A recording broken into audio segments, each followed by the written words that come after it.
বিশেষ উদ্যোগ নিলেন বিশালগড়ের নবনির্বাচিত বিধায়ক সুশান্ত দেব।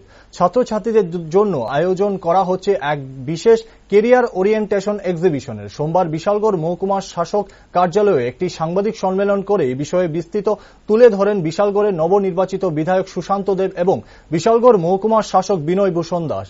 মূলত মাধ্যমিক এবং উচ্চ মাধ্যমিক পরীক্ষার পর নিজ নিজ প্রতিভার নিরিখে কিভাবে ছাত্রছাত্রীরা তাদের লক্ষ্য স্থির করে এগিয়ে যেতে পারে, তার পাশাপাশি ওই নির্ধারিত লক্ষ্যে পৌঁছতে কি কি পথ রয়েছে সেই বিষয়ে ছাত্রছাত্রীদের কাউন্সেলিং করার জন্য এই বিশেষ অনুষ্ঠানের আয়োজন করা হয়েছে। এমনকি ইতিমধ্যে বিশালগড় বিধানসভার প্রতিটি উচ্চ এবং উচ্চ মাধ্যমিক বিদ্যালয়ে পাঠরত দশম ও দ্বাদশ শ্রেণীর ছাত্রছাত্রীদেরকে নিয়ে একটি উন্নত পর্যায়ের ওরিয়েন্টেশন এক্সিবিশনের আয়োজন করেছে বিশালগড়ের বিধায়ক। আগামী 26শে এপ্রিল বিশালগড়ের নবনির্বাচিত টাউন হলে আনুষ্ঠানিকভাবে বিশালগড় বিধানসভার মোট 19টি বিদ্যালয়ের ছাত্রছাত্রীরা অংশগ্রহণ করবেন।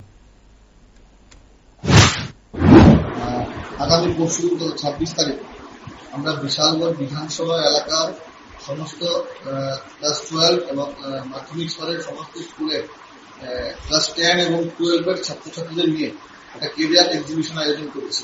অ্যাকচুয়ালি বিষয়টা হলো যারা আগামী বছর মাধ্যমিক এবং উচ্চ মাধ্যমিক পরীক্ষায় বসবে এই ছাত্রছাত্রীদেরকে কেরিয়ার সম্বন্ধে মোটিভেট করা। কারণ আমরা দেখেছি বিভিন্ন অংশে আমার পূর্ববর্তী বক্তারা বলেছেন ওনারা যেন গদ বান্ধা একটা পড়াশোনা নিয়ে ব্যস্ত থাকে।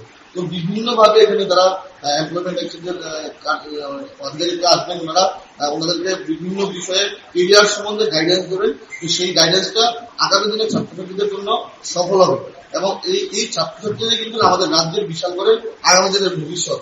এই ছাত্রছাত্রীদের হাত ধরেই আমরা আমাদের বিশালগড়কে উচ্চ শিখরে নিয়ে যাব। সেই উদ্দেশ্যে, সেই লক্ষ্যে, সেই আশায় 26 তারিখের এই কার্যক্রম রাখা হয়েছে।